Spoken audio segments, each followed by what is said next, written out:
Mheshimiwa Spika, pamoja na kuwa uchaguzi ulifanyika, kulitokeza vurugu za uvunjifu wa amani ambao ulisababisha uharibifu wa mali, kupoteza maisha na kuhatarisha usalama wa nchi.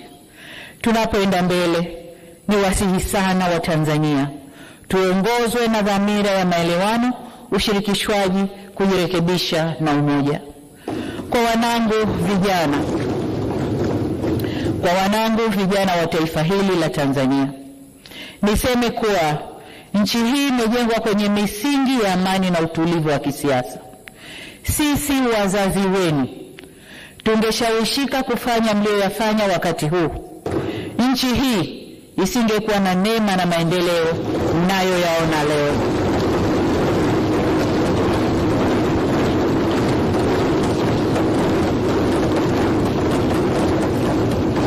Mheshimiwa Spika, nataka nirudie hilo kwa wanangu vijana wa taifa la Tanzania. Sisi wazazi wenu, kama tungeyafanya mlioyafanya nyinyi, nchi hii isingekuwa na neema na maendeleo mnayoyaona leo.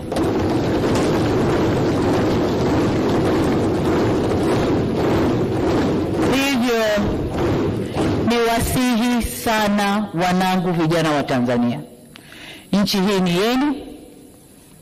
Kwa shida zozote zile zinazowakabili, msikubali hata siku moja kushawishiwa kuichoma nchi yenu wenyewe.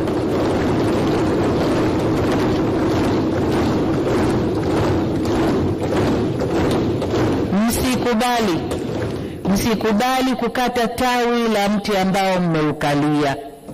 Msikubali kabisa. Hili nawaomba mlikatae kwa nguvu zenu zote. Ninyi ndio walinzi na wajenzi wa taifa hili, na wasihi kamwe msije kuwa wabomoaji wa taifa lenu. Mheshimiwa Spika, kuna wakati vijana hufuata mkumbo wa uhalifu kwa ushabiki. Ninatambua kwamba vijana wengi waliokamatwa na kushtakiwa kwa makosa ya uhaini hawakujua wanachokifanya. Nikiwa mama na mlezi wa taifa hili, ninavielekeza vyombo vya sheria na hasa ofisi ya mkurugenzi wa mashtaka kuangalia kiwango cha makosa yaliyofanywa na vijana wetu. Kwa wale ambao wanaonekana walifuata mkumbo na hawakudhamiria kufanya uhalifu, wawafutie makosa yao.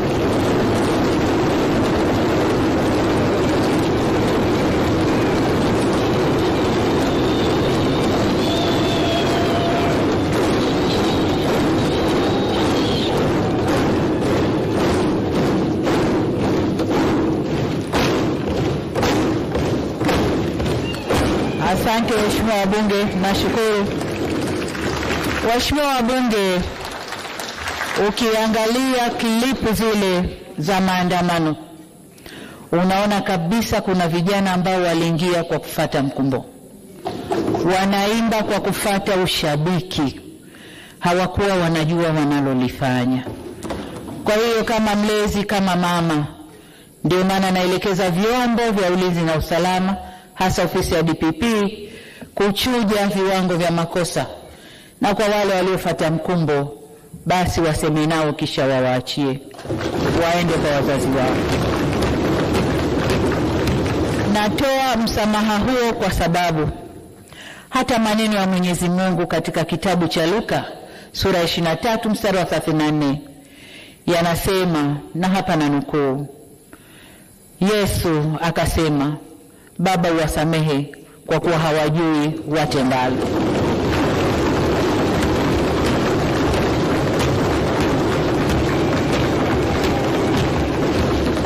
Ndugu zangu wa Tanzania, tujifunze kutokana na mapito yetu.